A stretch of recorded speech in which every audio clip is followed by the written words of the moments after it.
ಇನ್ನು ಕೇಂದ್ರ ಸಚಿವ ಸೋಮಣ್ಣ ಅವರ ಹೆಸರಿನಲ್ಲಿ ವಂಚನೆ ಮಾಡಿರುವಂತಹ ಪ್ರಕರಣ ಯಾರ್ಯಾರ ಹೆಸರಿನಲ್ಲಿ ವಂಚನೆ ಮಾಡ್ತಾ ಇದ್ರೆ ಗೊತ್ತಾಗ್ತಿಲ್ಲ. ಈಗ ಹಲವರ ಹೆಸರು ಬಂದಾಯಿತು. ಇನ್ನು ನಕಲಿ ಲೆಟರ್ ಹೆಡ್ ಅನ್ನ ಬಳಕೆ ಮಾಡಿಕೊಂಡು ಸಹಿ ಹಾಕಿ ವಂಚನೆ ಮಾಡಿರುವಂತಹ ಹಿನ್ನೆಲೆಯಲ್ಲಿ ಓರ್ವನನ್ನ ಈಗ ಬಂಧಿಸಿದ್ದಾರೆ. ಫಲಾನುಭವಿಗಳ ಹೆಸರನ್ನ ಹಾಕಿ ಬೋರ್ವೆಲ್ ಪಂಪ್ಸೆಟ್ ಮೋಟಾರ್ ಅನ್ನ ನಕಲಿ ಆದೇಶ ಪ್ರತಿ ನೀಡಿ ವಂಚಿಸಿದಂತಹ ಗೋವರ್ಧನ್ ಅಂತ ಅವನ ಹೆಸರು ಅರೆಸ್ಟ್ ಮಾಡಿದ್ದಾರೆ. ಈಗ ಮಧುಗಿರಿ ತಾಲೂಕಿನ ಮಿಡಿಗೇಶಿ ಮೂಲದ ಗೋವರ್ಧನ್ ಅನ್ನ ಅರೆಸ್ಟ್ ಮಾಡಿರೋದು. ಸಚಿವ ಸೋಮಣ್ಣ, ಕಾರ್ಯದರ್ಶಿ ಶಾಲಿನಿ ರಜನೀಶ್ ಹೆಸರಲ್ಲಿ ವಂಚಿಸಲು ಹೋಗಿ ಪೊಲೀಸರ ಅತಿಥಿಯಾಗಿದ್ದಾನೆ ಈ ವಂಚಕ. ಸೋಮಣ್ಣರ ಕಚೇರಿ ಆಪ್ತ ಸಹಾಯಕ ಮಹೇಶ್ ದೂರಿನ ಮೇರೆಗೆ ಈ ಪೊಲೀಸರು ಈ ಕ್ರಮವನ್ನು ತಗೊಂಡಿದ್ದಾರೆ. ಸೊ ಈಗ ಆರೋಪಿ ಗೋವರ್ಧನ್ ಯಾಕೆ ಹೀಗೆ ಮಾಡ್ದ ಏನೋ ಅನ್ನುವಂಥದ್ದನ್ನು ಪೊಲೀಸರು ಹುಡುಕ್ತಾರೆ. NEPS ಪೊಲೀಸರಿಂದ ಈಗ ಆರೋಪಿಯ ಬಂಧನ ಆಗಿದೆ. ಈಗ ನೋಡೋಣ ಏನಾಗುತ್ತೆ ಅಂತ ಹೇಳಿ. ಸೊ ಈ ಥರ ಹಲವರ ಹೆಸರುಗಳನ್ನು ಹೇಳಿಕೊಂಡು ವಂಚನೆಯನ್ನು ಮಾಡ್ತಾ ಇದ್ದಾರೆ. ಬಟ್ ಯಾರು ವಂಚನೆ ಒಳಗಾಗ್ತಾ ಇದ್ರೆ ನೀವು ಸ್ವಲ್ಪ ಹುಷಾರಾಗಿರಿ.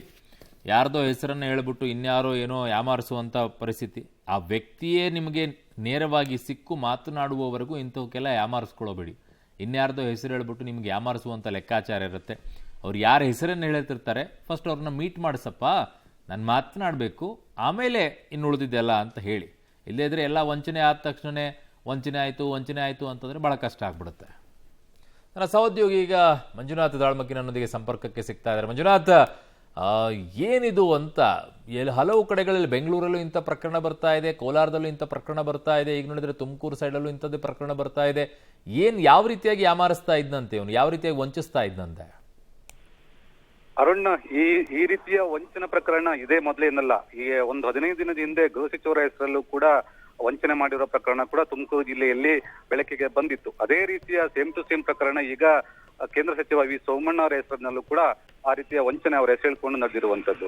ಗೋವರ್ಧನ್ ಎನ್ನುವಂತ ಮಧುಗಿರಿಯ ನಿವಾಸಿ ಆಗಿದ್ದಾನೆ ಈತ ಏನು ಸೋಮಣ್ಣ ಸೇರಿದಂತೆ ಅಧಿಕಾರಿ ರಜನೀಶ್ ಶಾಲಿನಿ ರಜನೀಶ್ ಇದ್ದಾರೆ, ಅವರ ಹೆಸರಲ್ಲೂ ಕೂಡ ಫೇಕ್ ಲೆಟರ್ ರೆಡಿ ಮಾಡುವಂತದ್ದು, ರೆಡಿ ಮಾಡಿ ಸರ್ಕಾರಿ ಯೋಜನೆಯ ಫಲಾನುಭವಿಗಳ ಹೆಸರನ್ನ ಅದರಲ್ಲಿ ನಮೂದಿಸಿ ಅದನ್ನ ಅಧಿಕಾರಿಗಳಿಗೆ ಕೊಡುವಂತ ಕೆಲಸವನ್ನು ಮಾಡ್ತಿದ್ದ. ಆ ಮೂಲಕ ತನ್ನ ಬೇಳೆಯನ್ನು ಬೇಯಿಸ್ಕೊಳ್ತಿದ್ದ. ಅಂದ್ರೆ ತುಂಬಾ ಜನರ ಹತ್ರ ಈ ರೀತಿಯ ಫಲಾನುಭವಿಗಳು ಯಾರು ಅರ್ಜಿ ಹಾಕಿರ್ತಾರ ಅವರುಗಳ ಜೊತೆ ಹಣವನ್ನು ಈತ ಮೊದಲೇ ತೆಗೆದುಕೊಂಡಿರ್ತಾ, ನಿಮ್ಗೆ ಬೋರ್ವೆಲ್ ತೆಗೆಸ್ಕೊಡಿಸ್ತೀನಿ, ಮತ್ತೆ ಬೋರ್ವೆಲ್ ಬಗ್ಗೆ ಹಣ ಏನು ಸಂದಾಯ ಮಾಡ್ತೀನಿ, ಮತ್ತೆ ಅದನ್ನು ಸರ್ಕಾರದಿಂದ ನಿಮಗೆ ಬರೋ ಹಾಗೆ ಮಾಡ್ತೀನಿ, ಅದೇ ರೀತಿ ಮನೆಗಳನ್ನು ಕೂಡ ಸರ್ಕಾರದಿಂದ ಆವಾಸ್ ಯೋಜನೆಯಲ್ಲಿ ಏನ್ ಮನೆ ಬರುತ್ತೆ ಅದನ್ನು ಕೂಡ ಕೊಡಿಸ್ತೀನಿ ಅನ್ನುವಂತ ನಿಟ್ಟಿನಲ್ಲಿ ಇವನು ಮೊದಲೇ ದುಡ್ಡು ತೆಗೆದುಕೊಂಡಿರ್ತಾನೆ.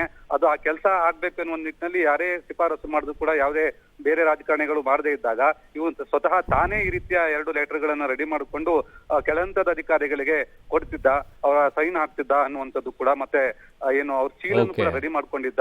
ಆ ಮೂಲಕ ಈ ರೀತಿಯ ವಂಚನೆ ಮಾಡ್ತಾ ಇದ್ದ ಅನ್ನುವಂಥದ್ದು. ಸೊ ಇದು ಮೊನ್ನೆ ತಾನೇ ಪ್ರಕರಣ ಬೆಳಕಿಗೆ ಬಂದಿರುವಂತದ್ದು. ಸೋಮಣ್ಣವರ ಏನು ಆಪ್ತ ಸಹಾಯಕರು ತುಮಕೂರು NEPS ಠಾಣೆಗೆ ದೂರು ಕೊಟ್ಟಂತಹ ಹಿನ್ನೆಲೆಯಲ್ಲಿ ಈಗ ಅವನ ವಿರುದ್ಧ FIR ದಾಖಲಾಗಿ ಅವನನ್ನು ಅರೆಸ್ಟ್ ಮಾಡಿರುವಂತದ್ದು. ಓಕೆ ಮಂಜುನಾಥ್, ನಿಮ್ಮೆಲ್ಲ ಮಾಹಿತಿಗೆ ಧನ್ಯವಾದಗಳು.